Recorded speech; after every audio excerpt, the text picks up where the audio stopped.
하나님의 말씀은 누가복음 13장 22절에서부터 30절까지 말씀이 되겠습니다. 누가복음 13장 22절에서부터 30절까지 말씀.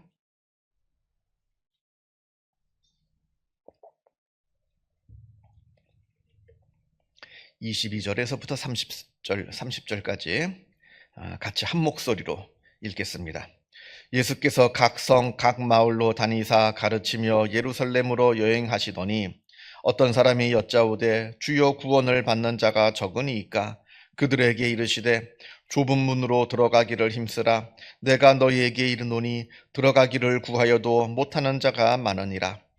집주인이 일어나 문을 한 번 닫은 후에 너희가 밖에 서서 문을 두드리며 주여 열어주소서 하면 그가 대답하여 이르되 나는 너희가 어디에서 온 자인지 알지 못하노라 하리니 그때 너희가 말하되 우리는 주 앞에서 먹고 마셨으며 주는 또한 우리의 길거리에서 가르치셨나이다 하나 그가 너희에게 말하여 이르되 나는 너희가 어디에서 왔는지 알지 못하노라.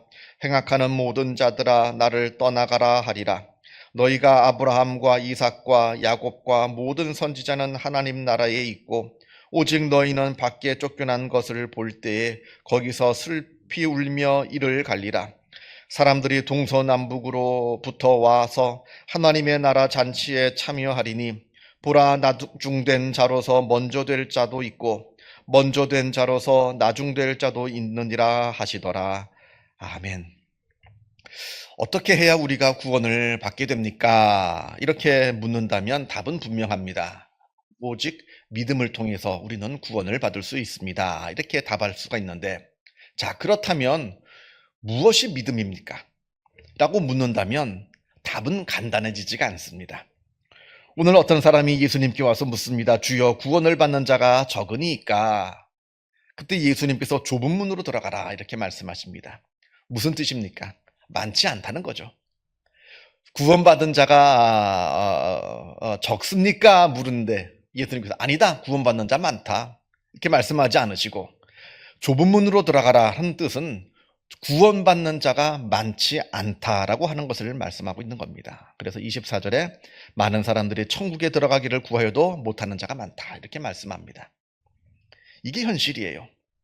천국에 들어가는 자가 많지 않은, 적은 이유는 먼저 여러 가지 이유가 있겠습니다만 우선은 천국이 항상 열려 있는 것은 아닙니다. 천국에 들어갈 수 있는 기회는 내 생명이 이 땅에서 내 생명이 있는 동안입니다. 그때 그 기회를 잡아야 돼요. 내가 이 땅에서 살아있는 동안에 그 기회를 잡지 못한다면 나는 천국에 들어가질 못합니다. 그러면 우리가 세상 살면서 언제든지 그 믿으면 되겠네요. 그 기회를 잡으면 되겠네요. 맞습니다. 내가 살면서 언제든지 그 기회를 잡으면 돼요. 예수님께서 십자가에 달려 돌아가실 때 그 우편에 앉아 같이 십자가에 달려 있던 그 강도도 그러했듯이 삶의 마지막 때 죽기 직전에 하나님 믿습니다 하면 됩니다. 자, 그런데 문제는 평생 그렇게 안 믿고 살았는데 마지막이라고 해서 믿어지겠느냐 하는 겁니다.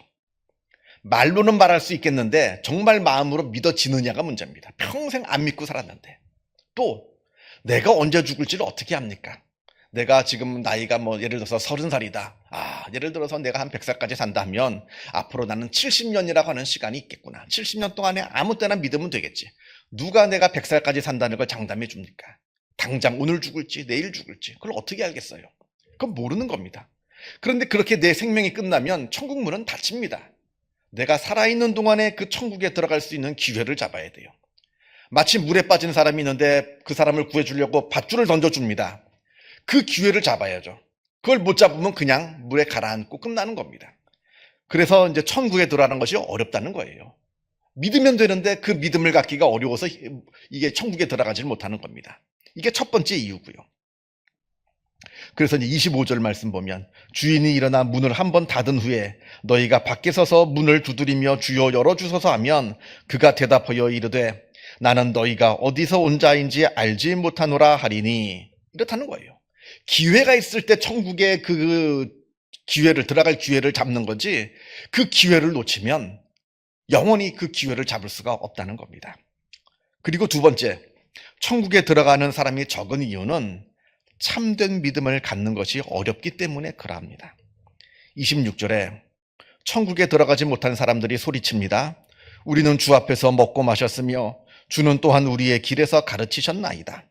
우리가 예수님과 함께 먹고 마시지 않았습니까? 예수님이 계신 곳에 우리의 몸도 같이 있었습니다. 예수님께서 가르치는 그곳에 나도 그곳에 있어서 그 말씀을 내가 귀로 들었습니다.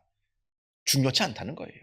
눈으로 보고 예수님이 계신 곳에 내 몸도 같이 있고, 그리고 예수님께서 말씀하실 때 내 육신의 귀로 들은 거, 이거 아무 소용없다는 겁니다. 무슨 뜻이냐면 마음으로 있어야죠. 내가 몸만 거기 가 있는 게 아니라 내 마음이 함께 가 있어야죠. 내가 예수님의 말씀을 내 귀로만 듣는 것이 아니라 내 마음으로 듣고 믿어야죠. 이게 바로 진짜 믿음이라고 하는 겁니다. 마치 우리도 몸만 교회에 나와 있어서는 믿는 자가 아니라는 거예요. 그냥 습관적으로 일주일에 한 번, 그것도 못해서 문제죠. 그래도 일주일에 한 번도 빠지지 않고 그래도 몸만 와 있는 사람은 그래도 절반은 온 사람입니다. 그것도 못해서 문제죠. 아무튼 몸만 와 있고 몸만 왔다 갔다 하는 거 소용없다는 겁니다. 마음으로 하나님을 믿어야죠. 진실되게 믿어야죠. 하나님의 말씀에 내 귀로만 듣는 것이 아니라 마음으로 듣고 그 말씀에 내가 감동을 받고 실천에 나아가는 그런 결단하는 삶이 있어야 되는 거죠. 이게 바로 천국에 들어갈 수 있는 믿음의 조건이라 하는 겁니다. 26절 보면 주는 또한 우리의 길거리에서 가르치셨나이다. 아무리 귀로 들었다 해도 그건 중요치 않다는 거예요. 들었으면 내 마음속에 믿음이 생겨야 되는데 백날 들었는데 그냥 한 귀로 듣고 한 귀로 흘러버리면 이걸 보고 하나님께서 우리에게 믿음이 있다라고 말씀하실 수가 없다는 겁니다. 그래서 마음으로 듣는 것. 저는 가끔 그런 생각을 들어요. 차라리 예수님을 믿지 않는 무신론자들이 어쩌면 더 희망이 있다. 왜냐하면 하나님을 믿지 않고 하나님은 없다라고 하는 무신론자들, 아니면 더 적극적으로 하나님을 아주 싫어하는, 박해하고도 싶어하는, 아주 예수 믿는 사람들 미워하고 그런 사람들이 더 희망이 있는 이유는 그들은 자기가 하나님을 믿지 않는다는 걸 자기 스스로 알고 있습니다. 나는 믿지 않는다는 걸 알아요. 그렇기 때문에 언젠가는 믿을 수 있는 기회가 주어집니다. 내가 믿지 않는다는 걸 알기 때문에. 문제는 뭐냐? 더 큰 문제는 뭐냐? 그렇다고 무신론자가 옳다는 얘기는 절대 아니고요. 믿어야죠. 그러나 더 큰 문제, 그들보다 더 큰 문제가 뭐냐면 믿지 않는데 내가 믿는다고 착각하는 사람들. 이건 굉장히 심각합니다. 이 사람이 왜 심각하냐면 이 사람은 믿을 기회를 잡을 기회가 없어요. 내가 믿지 않으면서 믿는다고 생각하니까 회개할 기회가 없습니다. 하나님을 믿을 기회가 없어요. 더 큰일 난 사람들이죠. 실제로 믿음이 없는 사람에게 언젠간 그들이 회개하면 하나님, 내가 조금 큰 죄인입니다. 내가 하나님을 믿지 않고 하나님을 대적하면서 살았습니다 하면서 회개하면서 충성하고 하나님께 바로 믿고 하나님을 위해서 일할 수 있는, 바울이 그런 사람 아니겠어요? 바울이 자기가 죄인인 줄 압니다. 그러니까 하나님을 바르게 믿고 내가 하나님을 위해서 충성할 수 있는 것인데, 문제는 바리새인 같은 사람들이에요. 믿지 않으면서 내가 믿는 줄 압니다. 그러니까 회개할 기회가 없어요. 회개하지 않는 겁니다. 심각한 문제입니다. 근데 이게 우리 한국 교회 안에 얼마나 많은지 몰라요. 이런 분들이 실제로도 믿지 않고 습관적으로 신앙생활을 하면서 내가 굉장히 잘 믿는 줄 압니다. 회개하지 않습니다. 바리새인 같아요. 큰 문제라고 하는 겁니다.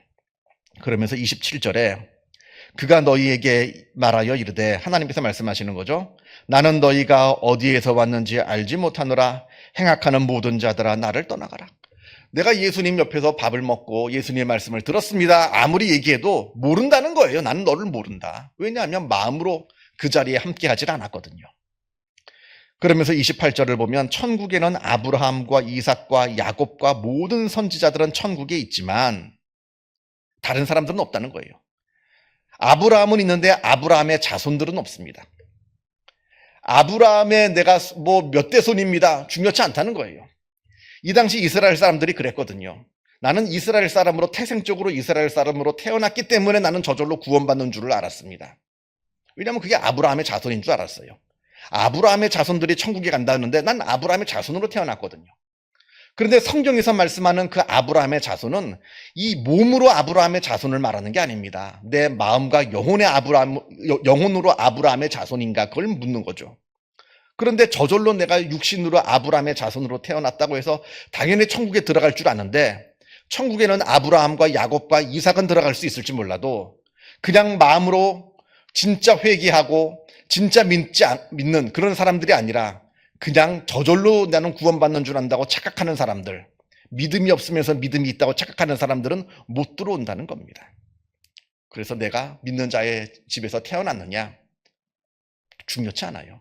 모태신앙이 참으로 복입니다만, 복이죠. 내가 태어날 때부터 믿는 집에서 태어나서 신앙생활을 할 수 있다는 건 굉장한 복이죠. 그러나 동시에 모태신앙이 굉장히 위기인 것은 내 부모의 믿음이 내 믿음인 줄 알아요. 굉장히 큰 착각입니다.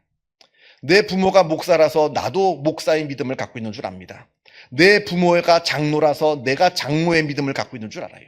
내 부모가 권사라서 내 부모가 집사라서 나도 그 동일한 믿음을 갖고 있는 줄 압니다. 중요치가 않습니다.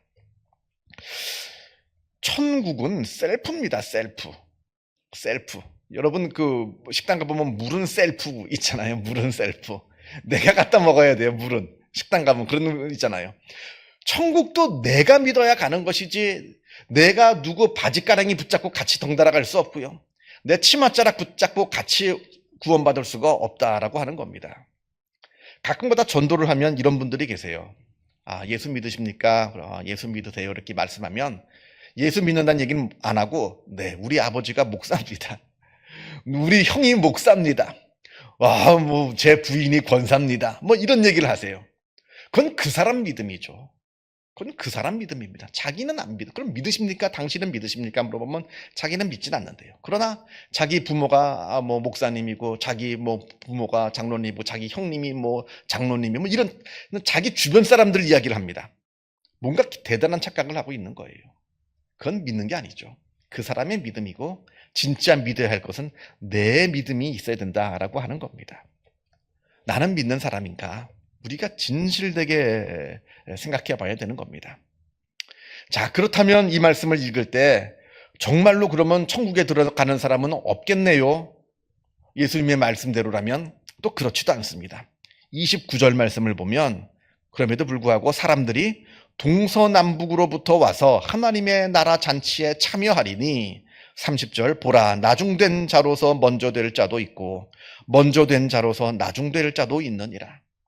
이렇게 어떻게 보면 어려운 것이 믿음이고 천국에 들어가는 문이 좁은데, 그럼에도 불구하고 진실되게 믿는 사람들이 동서남북에서 몰려와서 천국 잔치에 참여할 자들이 많다라고 하는 겁니다.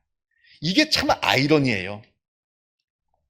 신앙생활을 보면 그러면서 30절에 먼저 된 자 중에 나중될 자가 있고 나중된 자 중에 먼저 될 자가 있다는 거예요. 그러니까 누가 제대로 믿는 사람인지 참 분간하기가 어렵습니다. 신앙생활을 수십 년 한다고 해서 그 사람이 믿는 사람도 아니고, 오늘 어떻게 복음을 듣고 오늘 예수님을 영접하고 예수님을 믿는다 할지라도 그 사람의 믿음이 또 연약한 믿음도 아니에요. 예수님의 십자가에서 십자가 달릴 때 그 옆에서 달려 죽은 그 강도의 믿음이 수십 년 신앙생활을 했던 우리의 믿음보다 적은 믿음이냐? 아니라는 거예요. 이게 참 믿음의 아이러니입니다. 그래서 우리가 이 말씀을 보면서, 여기 계신 분들은 신앙생활을 오래 하신 분들이잖아요. 그죠? 새벽기도 나오실 정도면 굉장한 겁니다. 왜냐하면 제가 볼 때 참 신앙생활 중에서 뭐 예배도 있고 뭐 이렇게 봉사도 있고 뭐 여러 가지 많은 있는 신앙생활의 모습들이 있는데, 그 중에 제일 힘든 게 새벽기도예요. 새벽기도가 제일 힘듭니다. 근데 여기 나오시는 분들, 꾸준히 나오시는 분들은 참 대단한 분들이에요.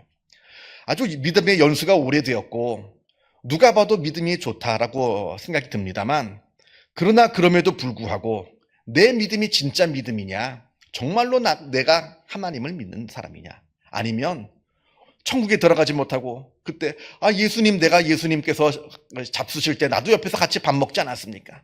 예수님께서 말씀하실 때 나도 옆에서 그 말씀 듣지 않았습니까? 몸으로만 오는 사람이 아니라 정말로 마음으로 내 영혼을 다해서 하나님과 동행하며, 그래서 하나님께 인정받는, 참된 믿음이라 인정받는 주님의 귀한 참된 믿음의 사람들이 되시기를 주님의 이름으로 축원합니다.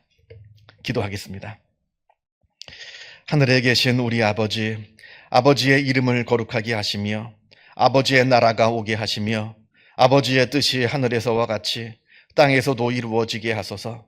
오늘 우리에게 일용할 양식을 주시고 우리가 우리에게 잘못한 사람을 용서하여 준 것 같이 우리 죄를 용서하여 주시고 우리를 시험에 빠지지 않게 하시고 악에서 구하소서.